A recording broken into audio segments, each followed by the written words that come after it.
दोस्तों, Tokyo Olympic में हिंदुस्तान को पहला गोल्ड मेडल दिलाने वाले नीरज चोपड़ा पर पूरे देश को नाज है। ओलंपिक के इतिहास में अब तक भारत को केवल 9 स्वर्ण पदक मिले थे, लेकिन अब उन्होंने 10वां गोल्ड मेडल दिला दिया है।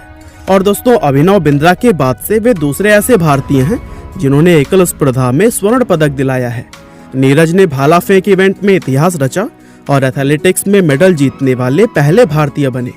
अब दोस्तों, वैसे तो देश में क्रिकेटर्स के अलावा अन्य खिलाड़ियों को उतनी पहचान नहीं मिलती जितनी की मिलनी चाहिए, लेकिन नीरज चोपड़ा केवल 23 साल की उम्र में ही इतिहास रचकर सभी युवाओं के लिए प्रेरणा बन गए हैं।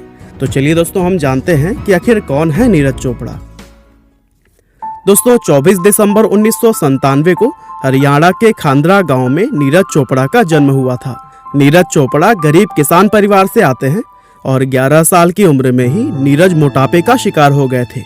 उनका वजन बढ़ता हुआ देख घर वालों ने मोटापे को कम करने के लिए नीरज को खेल कूद का सहारा लेने की सलाह दी, जिसके बाद से वो वजन कम करने के लिए पानीपत के शिवाजी स्टेडियम में जाने लगे।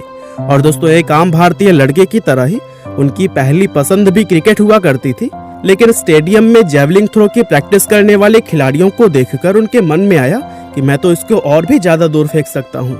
और दोस्तों, यहीं से नीरज चोपड़ा के मन से क्रिकेट आउट हो गया और जेवलिन थ्रो ने एंट्री ली।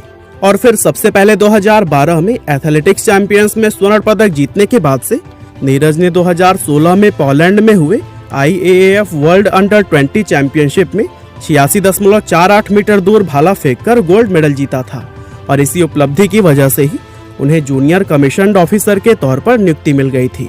अब आर्मी से जॉब मिलने के बाद से नीरज ने एक इंटरव्यू में कहा था कि मेरे पिता एक किसान हैं और माँ एक हाउसवाइफ, और मैं एक ज्वाइंट फैमिली में रहता हूँ और मेरे परिवार में किसी की भी सरकारी नौकरी नहीं है, इसीलिए सब मेरे लिए खुश हैं। उन्होंने कहा था कि अब मैं अपनी ट्रेनिंग जारी रखने के साथ साथ अपने परिवार की आर्थिक मदद भी कर सकता हूँ।